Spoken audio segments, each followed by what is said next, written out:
February 12, 1998. And the pitch is in for a strike. If this man pitched a no-hitter in the majors, missing one hand, Tom Dempsey will try to do the impossible. and this man played pro football with half a right foot, It's good.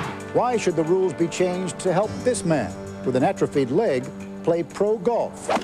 I realized that if I were to win, this would open the way, and that's obviously a positive, something that I feel good about. If you remove walking from golf, you change golf from a sport to a game.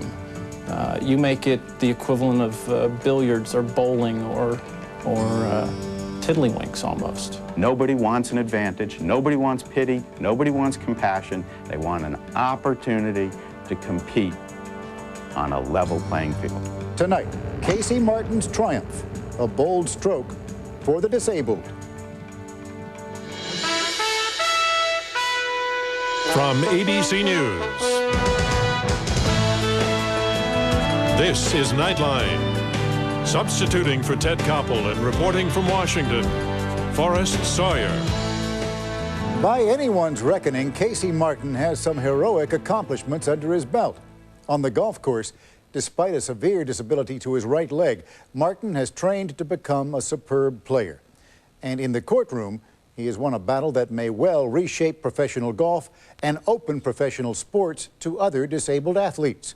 After a court battle, a federal magistrate judge has ruled that under the Americans with Disabilities Act, the PGA Tour must allow Martin to play in its tournaments using a cart to get around. And he will be the only player allowed that privilege, which raises a simple question. It may be heartening to give Casey Martin a chance to play out his dreams, but is it fair?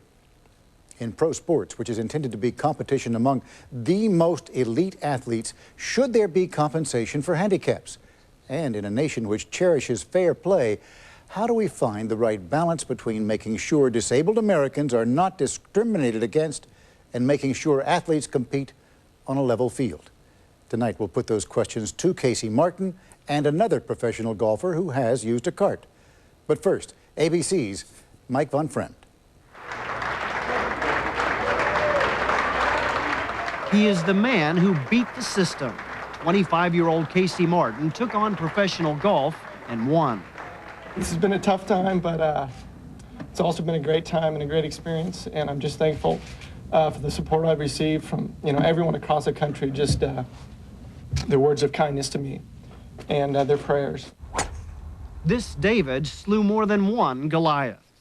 His courage reflects what can be done when people are given access.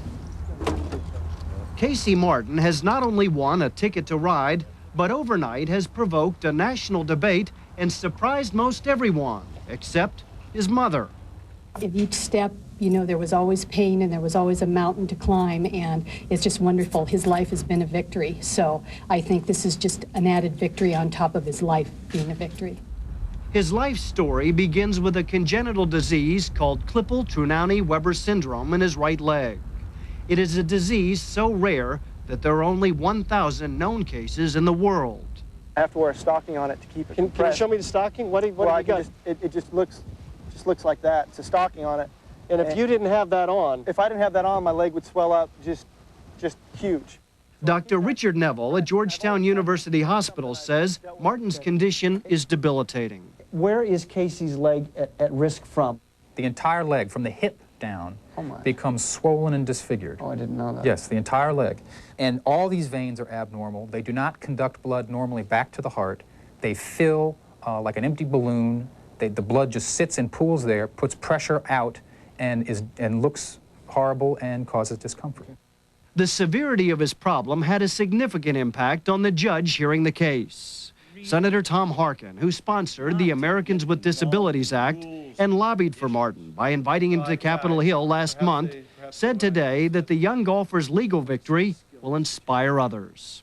What he has done, because of his courage and his willingness to go to court and fight, and because of this judge's decision, thousands of kids all over America today with disabilities probably picking up golf clubs. Who knows what it's going to mean in the future? But the signal this has sent is going to have an impact greater than we can possibly imagine right now. The PGA Tour fought Martin every step of the way. We have the highest regard for Casey Martin, but frankly, we don't think this case is about Casey Martin. We think this case is about whether or not a sports organization like the PGA Tour should be able to make its own rules. The PGA also said that walking is an essential part of the competition. If you remove walking from golf, you change golf from a sport to a game. You make it the equivalent of billiards or bowling or tiddlywinks almost. And it's not, and it's been proven in the Casey Martin case that the physical exertion is not extreme. However, I think it's a factor.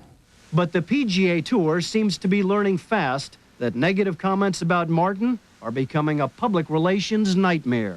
I think most of America today, if it were to put a face on the PGA Tour, it would be that of Scrooge. Casey Martin is clearly a sympathetic figure. As I